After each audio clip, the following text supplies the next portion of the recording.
वृश्चिक राशि, स्कॉर्पियो राशि, इसका स्वामी मंगल।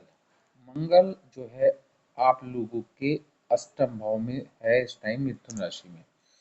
और आपके जो है कन्या राशि में सूर्य आज पहुंच गया, जो आपके तुला 11th हाउस में पहुंचा। सूर्य आपके 11th हाउस में पहुंचा। और आपका जो शुक्र है वो अभी यहीं पर है, नीच का, जो अभी चित्रा नक्षत्र में है। 13 से और 24 तक चित्रा में रहेगा, 24 से स्वाति नक्षत्र में आएगा, मगर 18 को वो चेंज हो जाएगा, वो भी तुला में चला जाएगा, 12वें हाउस में।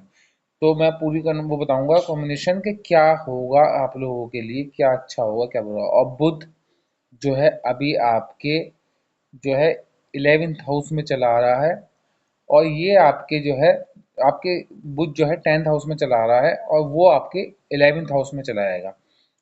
तो क्या ऊपर कपट होगी, क्या होगा, क्या आपको मिलेगा।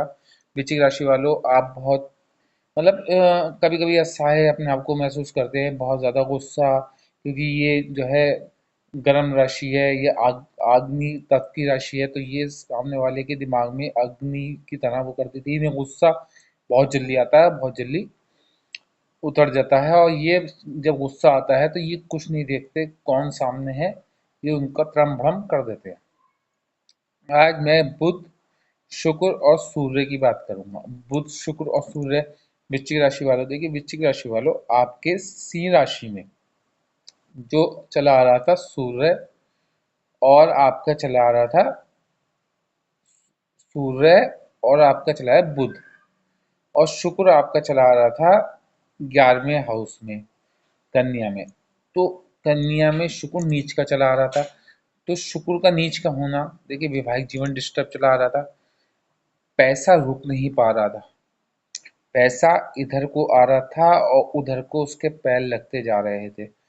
आपके दिमाग में चिंता, और चिंता से चिता की ओर आपका वो चल रहा था सिस्टम, कि आप इतना भयभीत थे, इतनी ज़्यादा टेंशनें थी, घर का वातावरण शुद्ध नहीं था, घर में व्यवस्था नहीं थी किसी भी चीज़ की, हर चीज़ अस्त व्यस्त थी।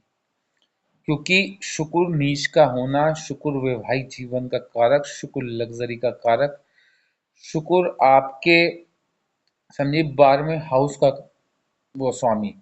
तो 12वें हाउस की चीज़ें डिस्टर्ब थी, हो सकता आपको कोई ना कोई बीमारी खड़ी हुई हो और हॉस्पिटलाइज हुए हों, या आपका परिवार का कोई सदस्य पिछले 1.5 महीने में हॉस्पिटलाइज ज़रूर हुआ होगा। क्योंकि वृश्चिक राशि का अग्नि तत्व राशि है, यहाँ पर मंगल अष्टम में बैठा है। अष्टम में 45 दिन के लिए मंगल है, जो अष्टम का कारक है। अष्टम का मतलब कालपुरुषी कुंडली के हिसाब से अष्टम में वृश्चिक राशि ही आती है, उसका स्वामी मंगल है, और आपके लगन का स्वामी होके अष्टम में गया है।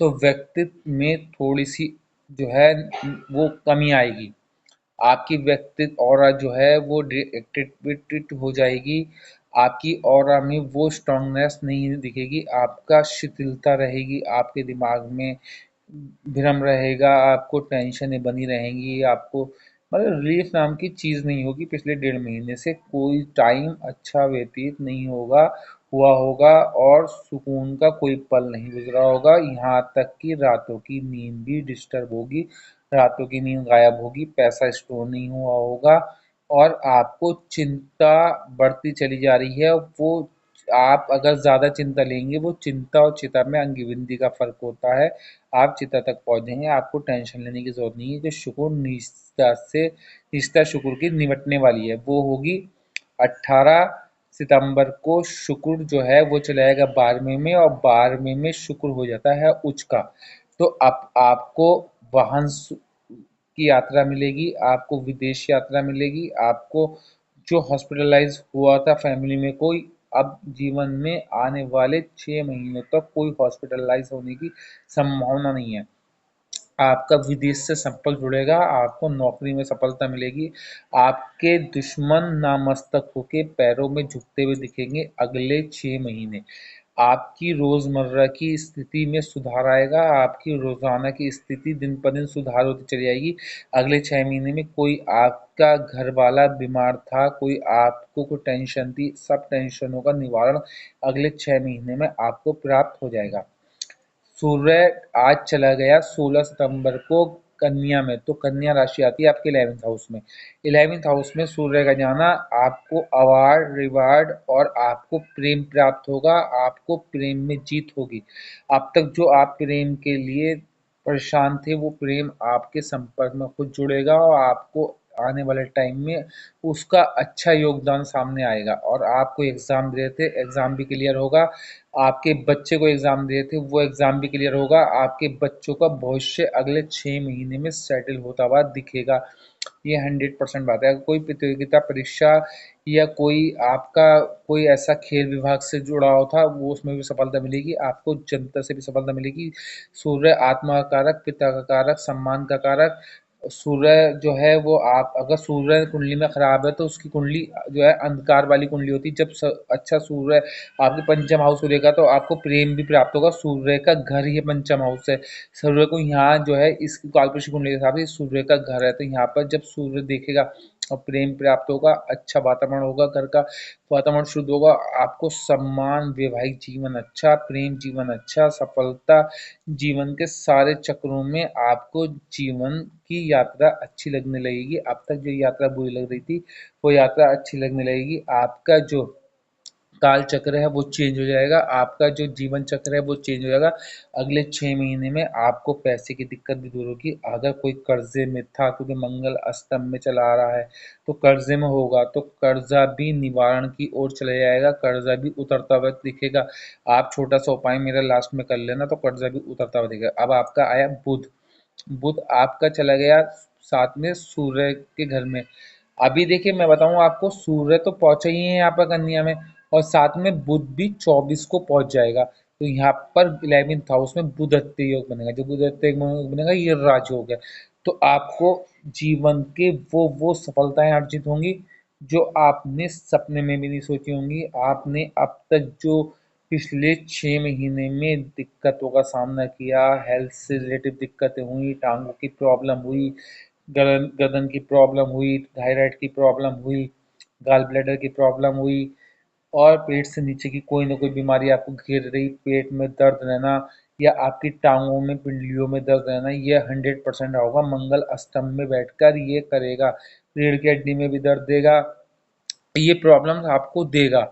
और यहाँ तक कि आपके दिमाग में आधे माइंड में आपके दर्द रहेगा आने वाले टाइम तक। मगर अब जैसे ही वो जो है कन्या में वो पहुंचेगा, बुधत्व योग बनेगा, वैसे ही आपके जीवन के सारे कष्टों का निवारण होता हुआ आपको दिखेगा। आपको सफलताएं मिलती हुई दिखेंगी।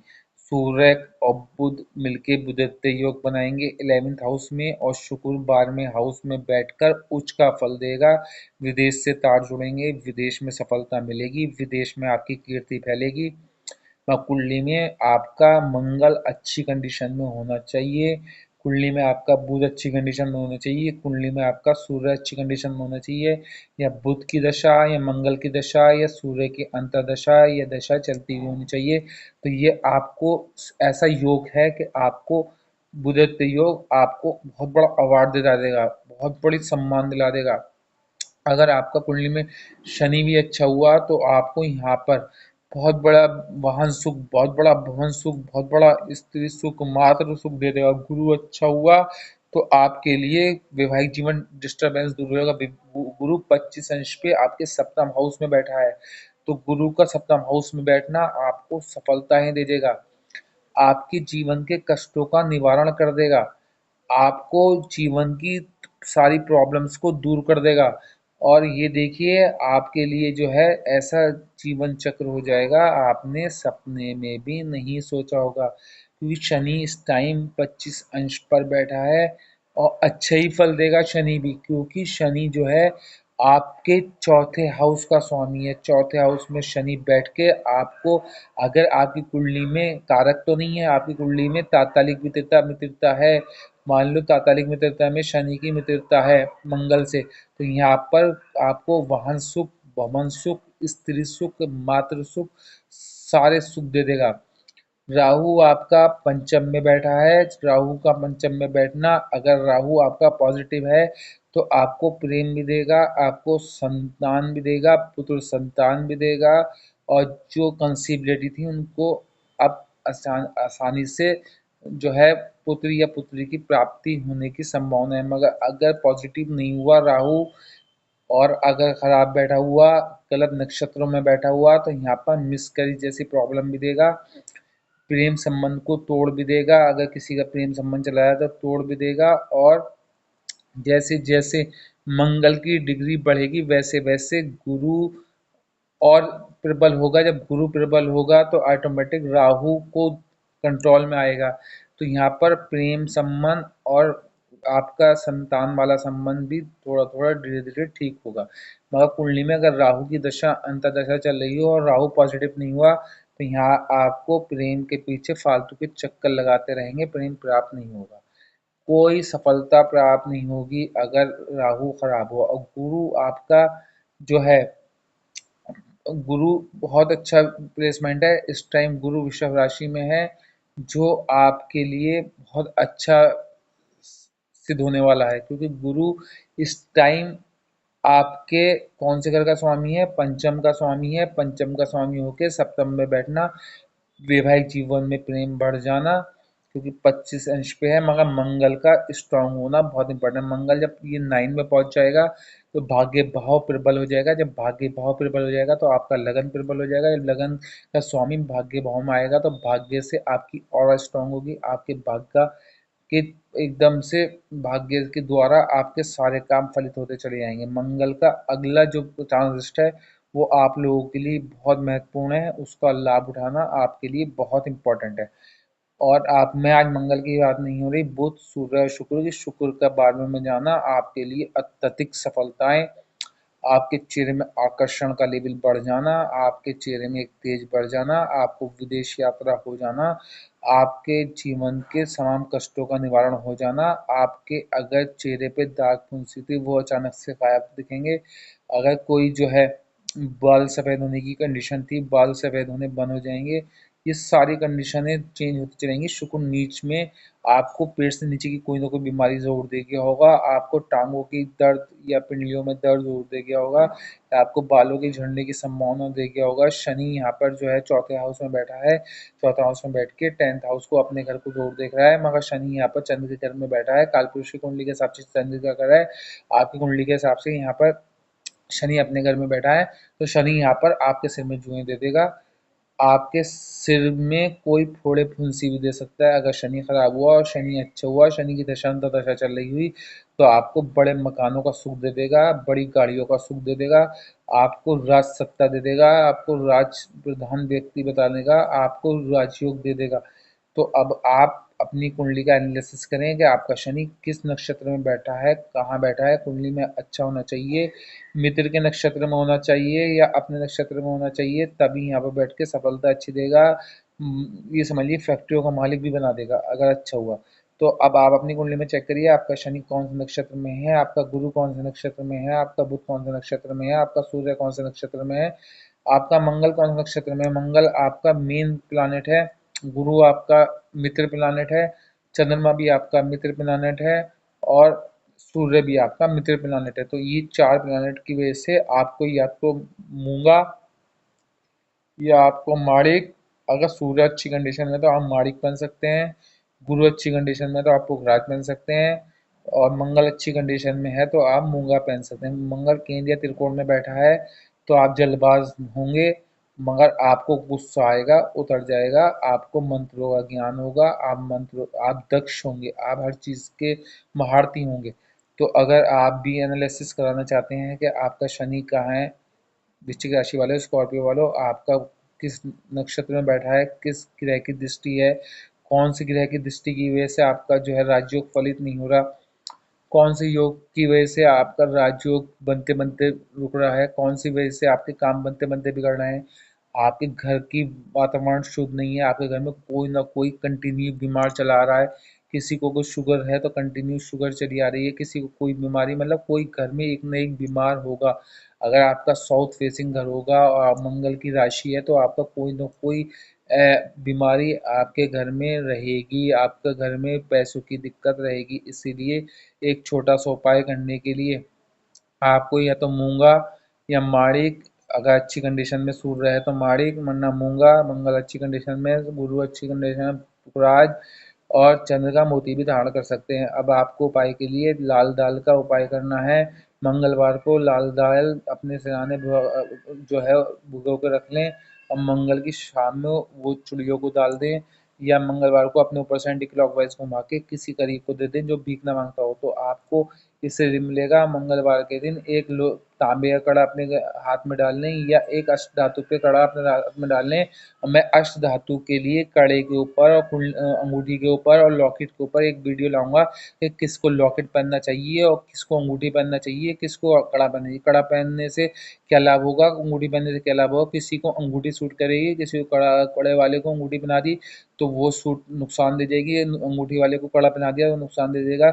इसीलिए कुंडली के अकॉर्डिंग, नक्षत्र के अकॉर्डिंग, षटबल इष्टबल के अकॉर्डिंग, मैत्री भाव के अकॉर्डिंग और D9 चार्ट, D10 चार्ट, सारे चार्टों के अकॉर्डिंग, गोचर के अकॉर्डिंग, फल फल के अकॉर्डिंग, वर्ष फल के अकॉर्डिंग, सबके अकॉर्डिंग मैं बताऊंगा। इसीलिए मेरी वीडियो को लाइक करें, शेयर करें, सब्सक्राइब करें, बेल आइकन को जरूर दबा दें। आप लोग मुझे वो कर रहे हैं, प्रोत्साहित कर रहे हैं। आप लोग मेरी जो है वीडियो को लाइक कर रहे हैं, शेयर कर रहे हैं, कमेंट्स कर रहे हैं। मुझे आप लोगों का आभारी हूँ। धन्यवाद।